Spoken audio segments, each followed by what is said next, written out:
Muy buenas tardes, mis amados hermanos. Bienvenidos a esta capacitación misionera a nombre del Ministerio Personal de la Iglesia Maranata en Cali. Son bienvenidos. Y a nombre del ingeniero Ronald Alberto Puentes, quien es nuestro asesor técnico. Bien, como ustedes ya bien lo saben, esta serie ha venido tratando sobre un estudio desde Jesús a Constantino el Grande y su evolución en el siglo XXI.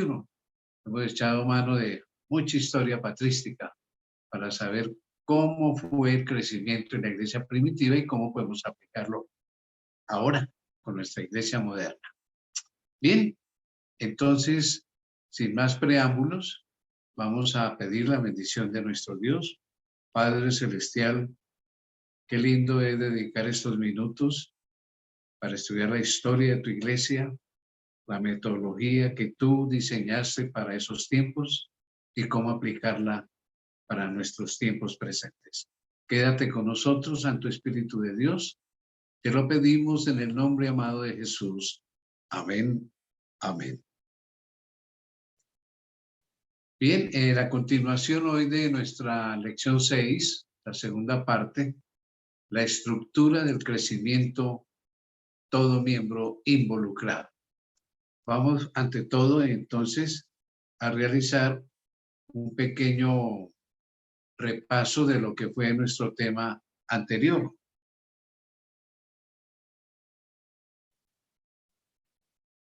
Así que pasemos y veamos una síntesis de lo que fue nuestra temática anterior. Estuvimos analizando el papel que desempeñaron los líderes de la iglesia primitiva. Y lógicamente, entre ellos, pues analizamos el papel que desempeñaron, veamos, los apóstoles, que fueron una carta especialísima, pero vimos que no solo los 12 apóstoles, hubo muchos más apóstoles, incluso si las podemos llamar apóstolas, mujeres apóstoles. Vimos el papel del diaconado muy diferente del que se desempeña hoy en las iglesias, importantísimo el papel diaconado, y hubo diaconisas también. Analizamos el trabajo de los ancianos, que más adelante en su evolución nominal de nombre llegaron a llamarse también obispos o presbíteros. Eran lo mismo que ancianos, ocupaban un papel muy importante en las casas iglesias y tuvieron un papel muy importante en la conversión de muchos cristianos. Al seguir adelante entonces con nuestro tema, vamos en esta tarde a ver varios otros cargos. Bueno, no vemos cargos porque no tenían cargos, sino oficios que desempeñaron en la iglesia primitiva. Esta vez vamos a analizar los evangelistas. La iglesia apostólica practicó lo que algunos llaman, pongámoslo en pantalla, un estilo de vida evangelismo. Estilo de vida evangelismo. ¿Se imaginan qué es eso? Todo mundo respirando día y noche evangelismo, evangelizar al mundo entonces conocido. Esa es una de las claves por las cuales creció tanto la iglesia primitiva. Respirar evangelismo todo el tiempo. Sin embargo, como encontramos, por ejemplo, Pablo le recomienda a su discípulo Timoteo esto: pero tú sé sobrio en todo, soporta las aflicciones, haz obra de evangelista, cumple tu ministerio. Haz obra de evangelista, cumple tu ministerio. Según de Timoteo 4:5. El deber de evangelizar era de todos los miembros de la iglesia, de todos los discípulos. Sin embargo, hubo en la iglesia primitiva personas que tenían específicamente el don de evangelismo. La función principal de esos individuos era ir a lugares en donde el evangelio nunca había sido predicado, lo que hoy llamaríamos regiones nuevas. Vivían en el lugar escogido, trabajaban y esparcían el evangelio. Algunos fueron duramente perseguidos, y algunos hasta muertos en lugares muy distantes.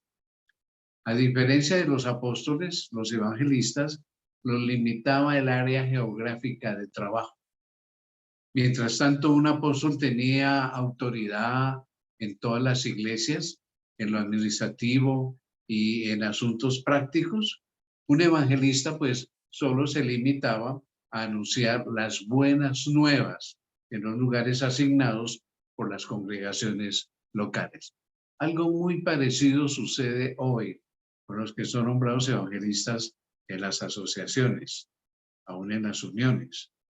Se les asigna lugares específicos y su papel principal es predicar el evangelio. No tiene que ver con partes administrativas, nada de eso, simplemente predicar el evangelio de la iglesia adventista. Entonces, un evangelista solo se limitaba a anunciar en ese tiempo las buenas nuevas de salvación en los lugares que se le asignaban. Aunque los cristianos hacían todos evangelismo a través de todas las actividades que realizaban en la casa iglesia, de la cual hemos hablado bastante ya, no obstante hubo personas que tenían específicamente el don de evangelismo. En la iglesia apostólica, el don de evangelista fue otorgado para todos aquellos hombres y mujeres dedicados completamente a anunciar las buenas nuevas. Un evangelista buscaba las ocasiones para declarar públicamente la vida y el ministerio de Jesús con los inconversos. La predicación y la enseñanza de los evangelistas estaban enraizadas totalmente en las Santas Escrituras. De ahí no se salía nada de tradiciones ni de dichos, no, exclusivamente las Escrituras. Veamos que uno de estos historiadores que se han concentrado en investigar sobre la vida de la iglesia primitiva, don Michael Green, muy conocido en el mundo evangélico, Michael Green, ha sintetizado el escenario de los evangelistas y él escribió, por ejemplo, esto: al aire libre, frente al Sanedrín, en la casa de aquellos llamados temerosos de Dios, en el carruaje de un prosélito del judaísmo, en la casa de un mezquino príncipe o en una casa privada. Entonces, él resume ahí, pues, los lugares donde uno puede encontrar a un evangelista predicando. Y claro, la función del evangelista era anunciar a Jesús. Eso era la buena nueva, el pan de salvación a través de Jesús, el crucificado, el despreciado. Este hecho podía ser frente a una gran multitud, como en el Pentecostés lo hizo Pedro, o frente a una sola persona, como le sucedió con el etíope y Felipe en el camino a Gaza, que lo estudiamos en un tema anterior.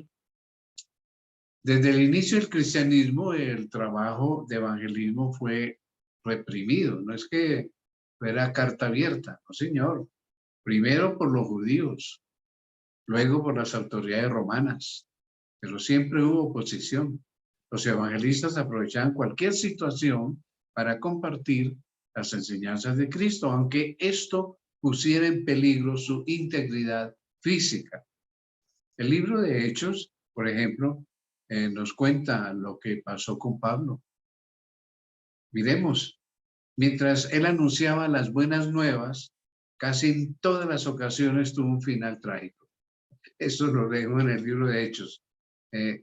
¿Cómo la resumimos? Encarcelado, apedreado, expulsado de la sinagoga o de la ciudad, azotado, golpeado.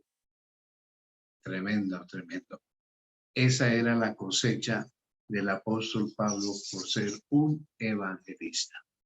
Así que el trabajo de evangelismo, mencionamos hace unos instantes, no se limitaba solo a los caballeros. Y ustedes van a notar que en estos últimos temas yo he estado como enfatizando un poco el papel de la mujer en la iglesia primitiva. Y es que no es a propósito, es que es la realidad. Eso fue, y los historiadores de la iglesia primitiva han encontrado eso. El Nuevo Testamento y la historia confirman que las mujeres participaban activamente en todos los ministerios. Pablo, leamos en Filipenses 4, versículos 2 y 3, menciona a dos damas. Y él dice ahí, ruego a Evodia y a Sintique que sean de un mismo sentir en el Señor. Asimismo le ruego también a ti, compañero fiel, que ayudes a estas que combatieron juntamente conmigo en el Evangelio, evangelistas, con Clemente también y los demás colaboradores míos, cuyos nombres están en el libro de la vida. Dos evangelistas aquí, unos nombres bastante particulares, ¿no? Evodia y Sintique, como para ponérselos a dos hijitas por ahí, esto para las parejas que no tienen niñas todavía. Evodia y Sintique. Eran dos damas de la iglesia de Filipo y trabajaron en el equipo de Pablo cuando se encontraba en Grecia. Y nótese que él menciona que fueron o combatieron juntamente conmigo en el Evangelio. Eso les da categoría de evangelistas. Parece ser que hubo problema entre ellas. Por lo tanto, Pablo le pide a un compañero que ayude a Evodia y a Sintique. Luego da una característica de estas damas. Combatieron juntamente conmigo en el Evangelio. Eso es muy elocuente para mostrar el papel de las mujeres en la iglesia primitiva. Ahora, hay una palabra griega que se usa muy especialmente aquí cuando dice el combatieron. Veamos, anotémosla. Y esa es justamente la que dice o se pronuncia en griego sunateio. Esta palabra realmente traduciéndola etimológicamente equivale a una persona que estuvo en la misma arena en donde participaron los atletas. Es alguien que trabajó juntamente con otros. Y se le aplica mucho a los gladiadores y a los atletas, a los luchadores. En los tiempos, pues a todos los llamaban atletas. Combatieron, dice Pablo. Ellas combatieron juntamente conmigo en el Evangelio. Así que estuvieron en la misma arena. Trabajaron juntamente, fueron evangelistas. En otras palabras, eso nos da a entender que fueron evangelistas. Así que la idea que encierra esta palabra es la del atleta que hacía lo que otros atletas hacían en el mismo escenario. Y estas mujeres pues hicieron lo mismo que Pablo hizo en Grecia. No cabe duda de que estas dos damas no eran espectadoras de lo que Pablo realizaba, no eran las que le llevaban la maleta y le hacían la comida solamente, eran participantes en evangelización y eso es lo que da a entender esta palabra griega. Estas hermanas cristianas eran evangelistas activas durante el primer siglo después de Cristo. Se cree que Pablo tuvo un equipo de evangelistas que incluía hombres y mujeres. A esa conclusión han llegado los investigadores de la iglesia primitiva.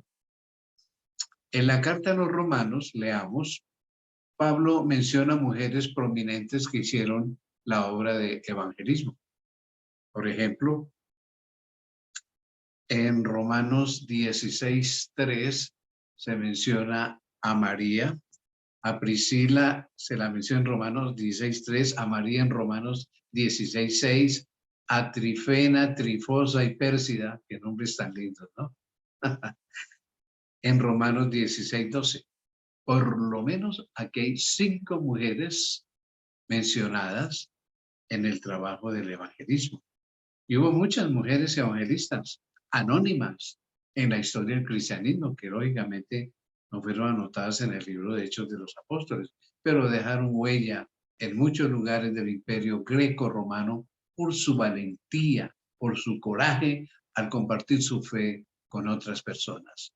¿Cuánto necesitamos de mujeres cristianas adventistas hoy en nuestras iglesias, en el evangelismo? Llámese como se llame, estudios bíblicos, visitación, clases de escuela sabática, diaconisas, ancianas, lo que sea. La mujer ocupó un papel muy especial en la iglesia primitiva. Veamos sobre un documento, que es un documento apócrifo, lógicamente, de la primera mitad del siglo II después de Cristo, por allá cerca de los años 150, el llamado Los Hechos de Pablo y de Tecla. En este manuscrito, note ese nombre como tan especial de la dama, ¿no? De Tecla. En este manuscrito, Tecla es una evangelista que esparce las buenas nuevas del reino. Algunos eruditos dudan sobre la autenticidad de Tecla en este escrito. Sin embargo, este documento, que viene probablemente del año 150, deja una enseñanza a los estudiosos del desarrollo del cristianismo de ese tiempo, que las mujeres eran aceptadas en los círculos cristianos como evangelistas. Lo repito, bien vale la pena. Que las mujeres eran aceptadas en los círculos cristianos como evangelistas. Yo sé que esta tarde tengo muchas hermanas escuchándome. Valórense, préciense, destáquense en la obra de Dios. Así fue al comienzo y tiene que ser al final.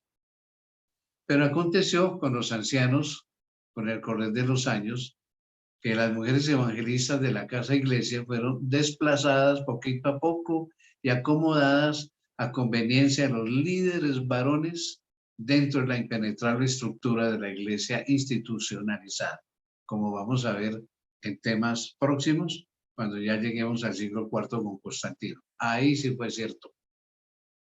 La iglesia se volvió machista y las mujeres quedaron relegadas, no a un segundo puesto, para allá un tercero o cuarto puesto.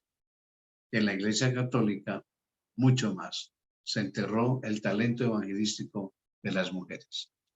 Solo los sacerdotes tienen autoridad, de predicar la palabra, de oficiar, etc. Lamentable, ¿no? Pero no fue así al comienzo, y esta es la lección que debe quedar entre nosotros. Veamos otro oficio que fue muy preponderante en la iglesia primitiva: los profetas. ¿Cómo hubo profetas? Claro que sí.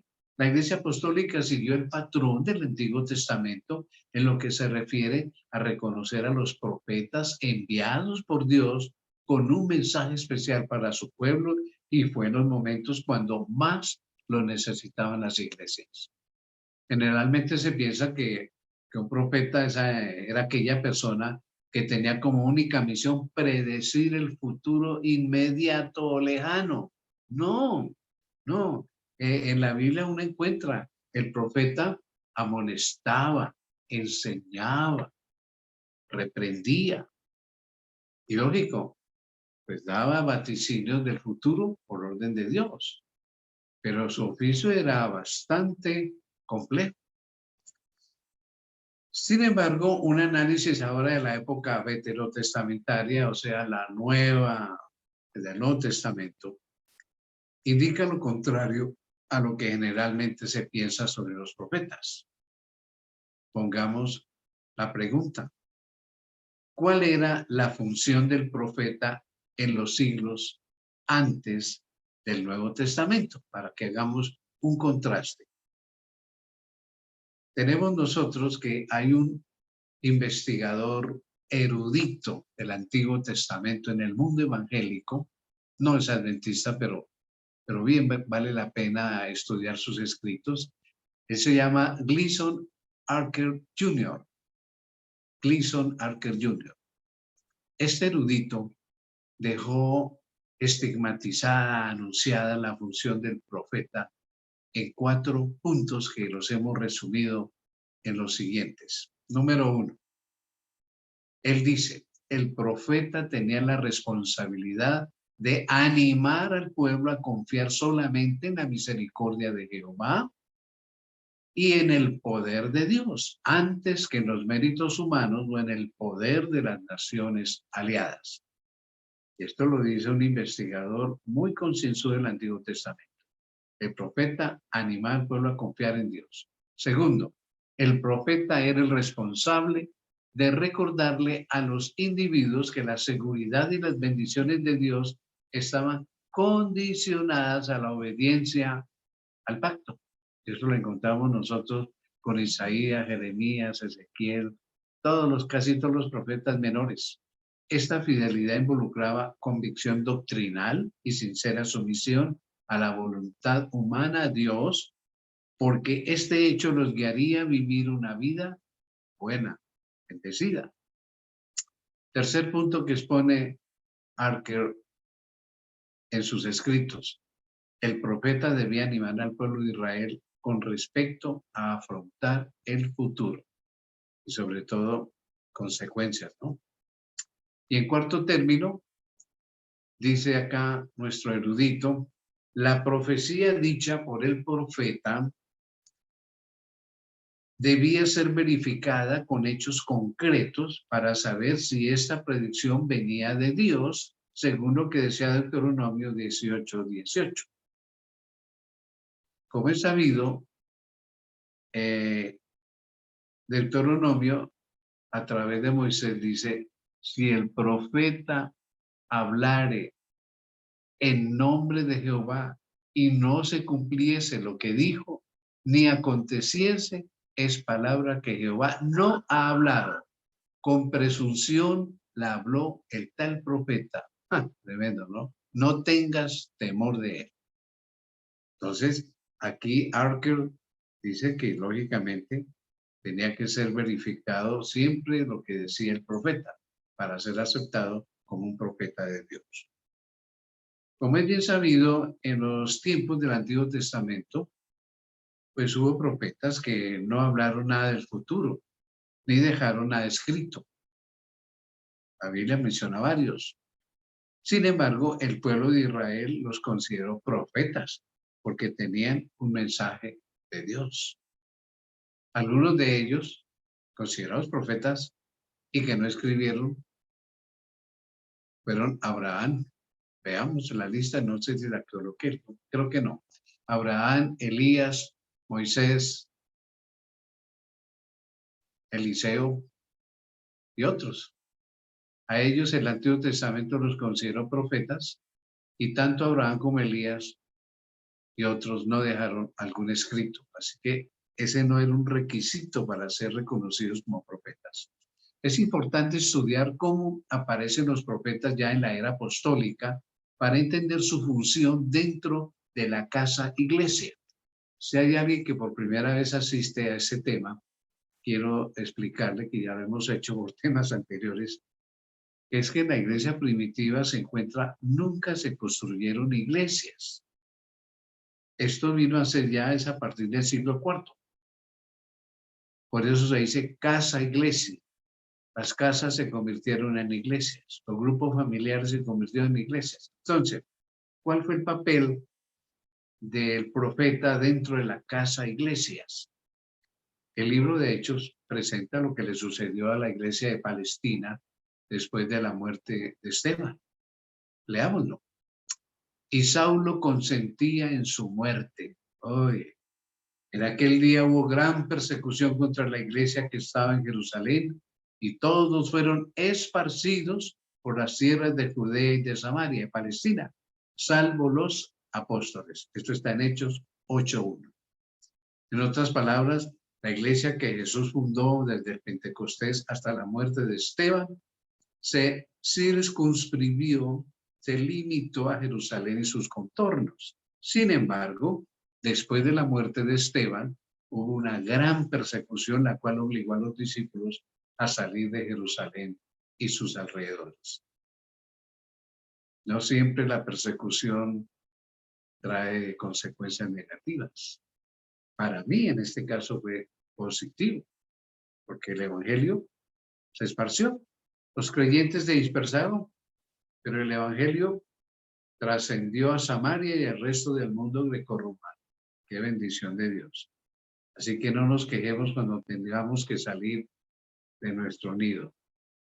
Las escasas noticias de lo que sucedió con los discípulos, algunas, no todo, vienen del libro de los Hechos, capítulo 11, versículos 19 al 21. Veámoslo. Ahora bien, dice el libro de Hechos, los que habían sido esparcidos a causa de la persecución que hubo con motivo de Esteban, su muerte, pasaron hasta Fenicia, Chipre y Antioquía, no hablando a nadie la palabra sino solo a los judíos. Pero había entre ellos unos varones de Chipre y de Cirene, los cuales, cuando entraron en Antioquía, hablaron también a los griegos, anunciando el evangelio del Señor Jesús. Y la mano del Señor estaba con ellos, y gran número creyó y se convirtió al Señor. Gloria a Dios. ¿Qué resultados debido a la persecución? La iglesia cristiana dejó de ser un grupo local que solo anunciaba o buscaba anunciar el evangelio a los judíos, pues debido a la persecución en Jerusalén, la iglesia se dio a conocer con un movimiento internacional y multicultural en el vasto imperio greco-romano, como hemos venido estudiando. El libro de Hechos habla de unos profetas de Jerusalén que se encontraban en Antioquía. Uno de ellos, llamado Agabo, profetizó una hambruna que afectaría con severidad el territorio de Judea. En aquellos días unos profetas descendieron de Jerusalén a Antioquía. Y dice entonces Hechos 11, 27 al 30, y levantándose uno de ellos llamado Agabo, daba a entender por el Espíritu que vendría una gran hambre en toda la tierra habitada, la cual sucedió en tiempo de Claudio, el emperador Claudio. Entonces, los discípulos, cada uno conforme a lo que tenía, determinaron enviar socorro a los hermanos que habitaban en Judea, lo cual en efecto hicieron, enviándolo a los ancianos por mano de Bernabé y de Saulo. Nótese pues, un profeta que no escribió nada y aparece en el Nuevo Testamento. No solamente hubo profetas en el Antiguo, Agabo. El libro de Hechos no relata el momento cuando estos profetas aparecen en Jerusalén. Sin embargo, por los versículos mencionados anteriormente, el don profético manifestado en personas ya era aceptado en las iglesias, principalmente en iglesias judías de Jerusalén. En este caso, pareciera que estos profetas eran itinerantes y llevaban a todas las iglesias establecidas mensajes de ánimo. Veamos en Hechos 13:1, que introduce al grupo de iglesias con un trasfondo helénico griego que fueron plantadas en Antioquía, en el Asia Menor, por aquellos que huyeron a causa de la persecución. Este versículo es importante, hermanos, porque se nombra a Pablo y Bernabé como profetas. ¿Sabíamos eso? Dice, había entonces en la iglesia que estaba en Antioquía profetas y maestros. 2 puntos.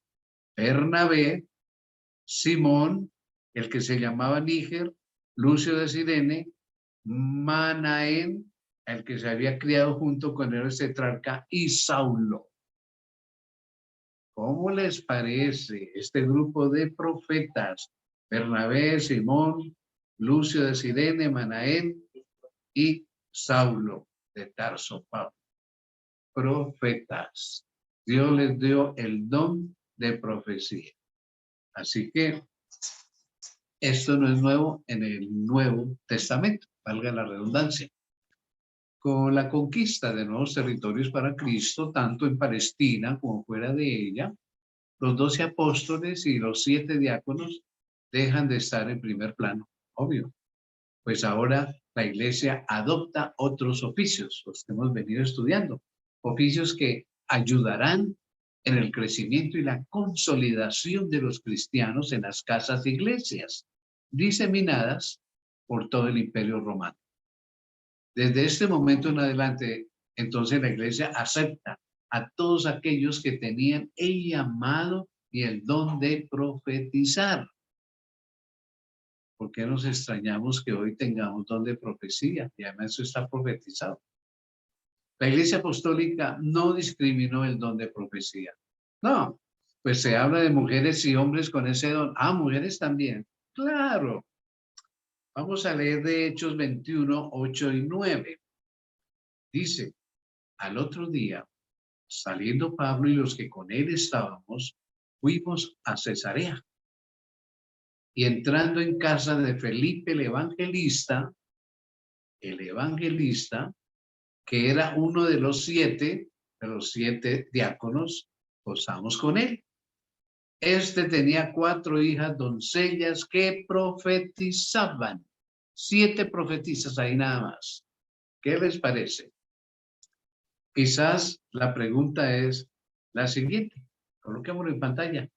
¿Cuál era la función de un o de una profeta en la iglesia primitiva?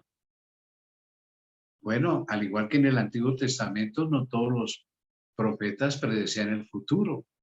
No, no obstante, animaban a la iglesia en tiempos difíciles y siempre ponían delante de los discípulos una frase: la voluntad de Dios, la voluntad de Dios.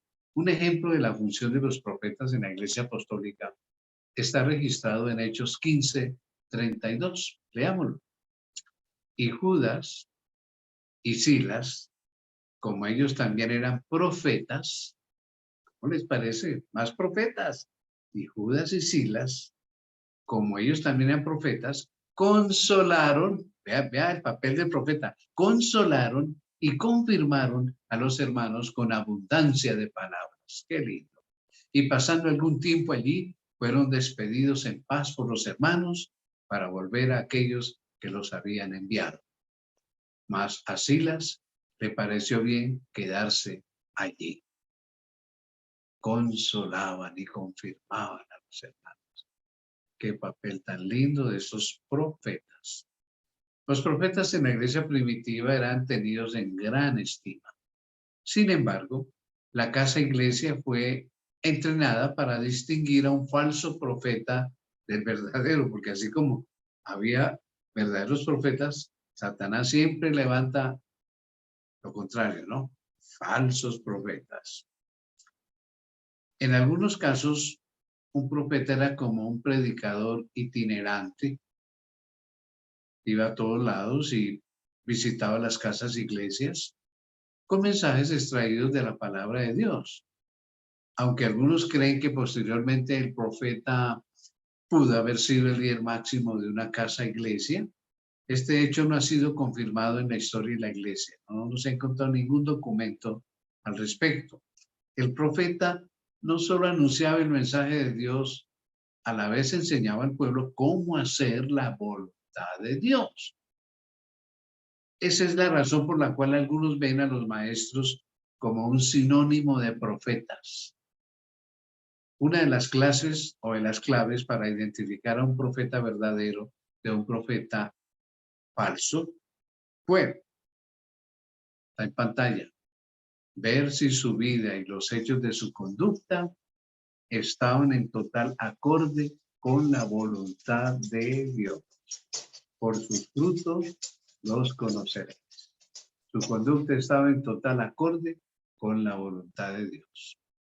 Para finales del siglo I, la literatura extrabíblica, o sea, la que no está en la Biblia, habla de los profetas e indica que era un ministerio muy activo. La iglesia primitiva reconocía quién tenía el don de profecía. La Didache, tengamos en mente esta palabra, la Didache, es un documento escrito en griego en los primeros siglos del siglo II, en los primeros años del siglo II, 120, 130 por ahí, y habla de la importancia de los profetas en ese tiempo. Por algunas frases sacamos en conclusión eso. Por ejemplo, veamos una. Da los primeros frutos del jugo de uva al profeta, porque ellos mismos son tus sumos sacerdotes. ¿Cómo les parece? Privilegio. Esto pues para notar la importancia de los profetas todavía en el siglo segundo. Así que esta didaje, estos escritos en griego, es conocida como la enseñanza de los apóstoles, da la idea de que algunos de los profetas eran personajes itinerantes, mientras que otros permanecían en las iglesias locales, en las casas iglesia. La epístola de Ignacio, veamos, que viene del siglo segundo, menciona a los profetas y los coloca al mismo nivel de los obispos y ancianos.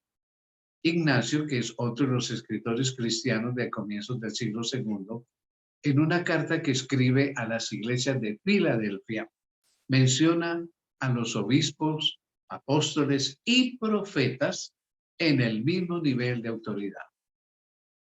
La didaje, veámoslo, en el capítulo 11, verso 6, advierte de ser cuidadosos con los profetas, sean hombres o mujeres.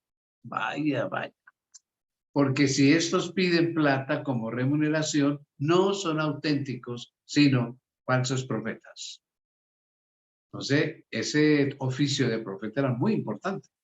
Pero vean, hay evidencias para el falso y el verdadero profeta. Hombres y mujeres. Mujeres profetizan. No debe extrañarnos eso. Pareciera que la didaje aconsejaba pagarle a un profeta que ministraba una casa iglesia. Hay evidencia que los profetas pues mantuvieron su función en la iglesia primitiva hasta comienzos del siglo IV, pero en siglos posteriores ya no se los menciona en la iglesia. Una de las razones por que la iglesia no los menciona más pudiera ser por la institucionalidad de la iglesia. Ay, ay, ay. Se volvió una institución y empezó a sobreponerse el obispo de Roma. Ya hablaremos de eso en un futuro.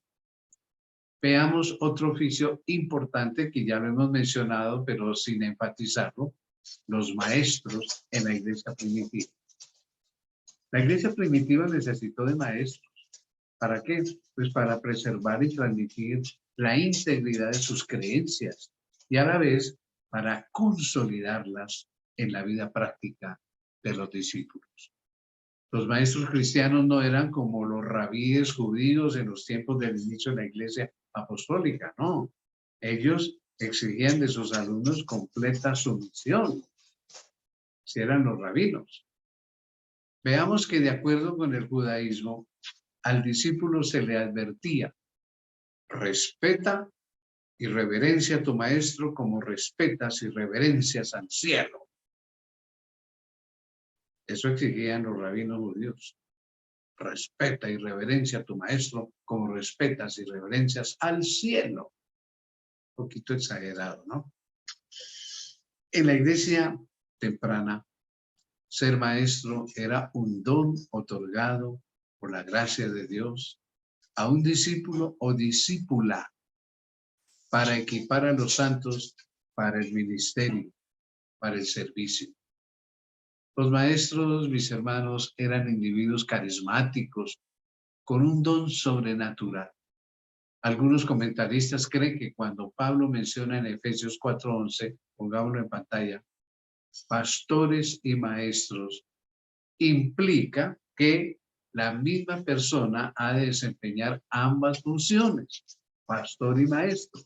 Se cree que el maestro tenía una doble función en la casa iglesia: cuidar el rebaño como pastor y la de instruir en la verdad divina como maestro. El cuidado pastoral de la iglesia incluía la enseñanza. Y hoy debe ser igual, ¿no? El pastor debe ser un maestro. El ministerio de la enseñanza en la iglesia primitiva fue muy importante para mantener la sana doctrina y a la vez ayudaba en la formación de los discípulos. Las palabras de Jesús que se encuentran en el epílogo de Mateo 28, 19 y 20 fueron tomadas en cuenta por los apóstoles. ¿Qué dijo el Señor? Veámoslo. Por tanto, todos conocemos este versículo. Por tanto, id y haced discípulos a todas las naciones, bautizándolos en el nombre del Padre y del Hijo y del Espíritu Santo, enseñándoles, maestros, enseñándoles que guarden todas las cosas que os he mandado. Y aquí yo estoy con vosotros todos los días hasta el fin del mundo. Amén.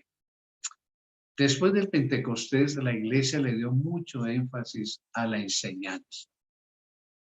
Hechos 13:1 dice, veámoslo. Había entonces en la iglesia, que estaba en Antioquía, profetas y maestros. Bernabé, Simón, el que se llamaba Níger, Lucio de Cirene, Manaén, el que se había criado junto con Herodes el tetrarca y Saulo. Hay un versículo que ya habíamos citado, pero menciona que eran profetas y maestros. El apóstol Pablo reconoció en varias ocasiones que Dios lo había llamado para ser un maestro. Para esto yo fui constituido predicador y apóstol. Digo verdad en Cristo, no miento, y maestro de los gentiles en fe y verdad. 1 Timoteo 2:7. La enseñanza tuvo un lugar muy privilegiado en la Iglesia Apostólica. No cabe duda que Pablo era polifacético en su ministerio. Apóstol, discípulo, maestro, profeta, evangelista. Increíble.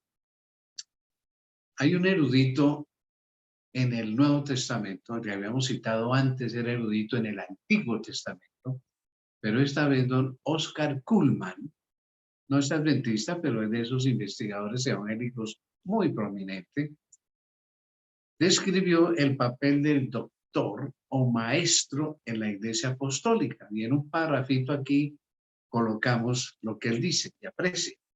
La Iglesia no desempeñaba solamente la función apostólica, sino también la función profética, predicar, y en tercer lugar, la función de enseñar. Apóstoles, profetas, maestros. Debido al crecimiento de la iglesia y a la penetración de nuevos territorios, algunas casas iglesias fueron blanco de ideas contrarias a las verdades que habían aprendido. Eso ayudó a consolidar el ministerio de la enseñanza local, doctrinar bien para que la gente no fuera descarriada. Una de las funciones de los maestros fue ayudar a la congregación a identificar herejías y a los falsos maestros. Las epístolas prevenían a las iglesias contra ese flagelo. Ya sabemos que desde un comienzo Satanás quería meter cizaña, herejías, errores en la iglesia. Ese siempre ha sido su trabajo. Veamos entonces en 2 de Pedro 2:1, en donde se nos dice, pero hubo también falsos profetas entre el pueblo, como habrá entre vosotros falsos maestros que introducirán encubiertamente herejías destructoras y aún negarán al Señor que los rescató, atrayendo sobre sí mismos destrucción repentina. Y muchos seguirán sus disoluciones, por causa de los cuales el camino de la verdad será blasfemado. Así que ya en ese tiempo había falsos profetas, falsos maestros, con herejías, con conceptos equivocados, doctrinas equivocadas. No nos extrañemos que hoy sea igual. La Didache, que mencionamos, se escribe a comienzos del siglo II, se titula La enseñanza de los apóstoles.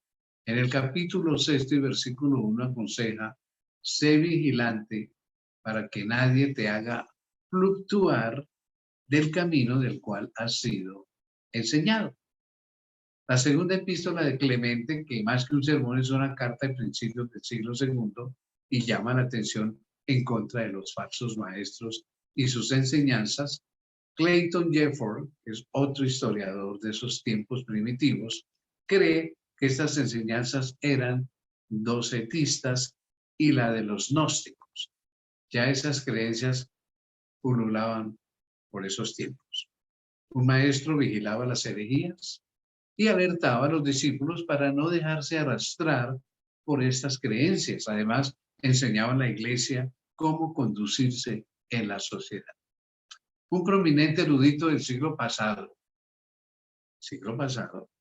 manifestó estas palabras con respecto a la enseñanza de la iglesia primitiva, que la hemos puesto aquí en pantalla. Aquellos que respondían al llamado y que se colocaban bajo el juicio y la misericordia de Dios, declarada en Jesucristo, se convertían en miembros de la comunidad, la iglesia en donde comenzaban una vida nueva. Estos discípulos eran entonces instruidos en los principios éticos y las obligaciones de la vida cristiana. Este curso de instrucción en moralidad, muy distinto a la predicación del Evangelio, el llamado enseñanza, que en griego se le conoce como la didaje. Así que, ¿cómo llamaríamos esto? Las normas de la iglesia que se enseñan hoy, que muchas de ellas no están específicamente en la Biblia. ¿Ya? Cuidar nuestro cuerpo como templo del Espíritu Santo, abstenernos de drogas, etc. Los 8 remedios naturales. Cosas como estas, pudiéramos decir que eso es llamado enseñanza. Aparte, pues, de la predicación del Evangelio y de las doctrinas. Otra función de los maestros era equipar a los discípulos para el ministerio. Leamos lo que dijo Pablo en 2 Timoteo, capítulo 2, verso 1, a su discípulo Timoteo. Tú, pues, hijo mío, esfuérzate en la gracia que es en Cristo Jesús. Lo que has oído de mí ante muchos testigos, esto encarga a hombres fieles que sean idóneos para enseñar también a otros. Encarga a hombres fieles que sean idóneos para enseñar también a otros. La tarea del maestro era muy variada en la casa iglesia. Sin embargo, la prioridad de todo el trabajo era, sin duda, equipar a los santos para el ministerio. La enseñanza de los discípulos no era mística, no permanecían en un arrobamiento espiritual, sino el efecto de todas las enseñanzas los motivaba era el servicio y a manifestar un estilo de vida evangelístico, como mencionamos al comienzo, un estilo de vida evangelístico ante la sociedad. Los alumnos están listos para testificar y responder de su fe cuando se requería hacerlo. Era prioritario aprender a orar y entender la doctrina, pero era mucho más importante practicar todo lo aprendido. En un próximo tema vamos a ver cómo era la oración en esos tiempos de la iglesia primitiva. Yo a veces me pongo a pensar y me preocupo realmente cómo es la vida en nuestras iglesias hoy.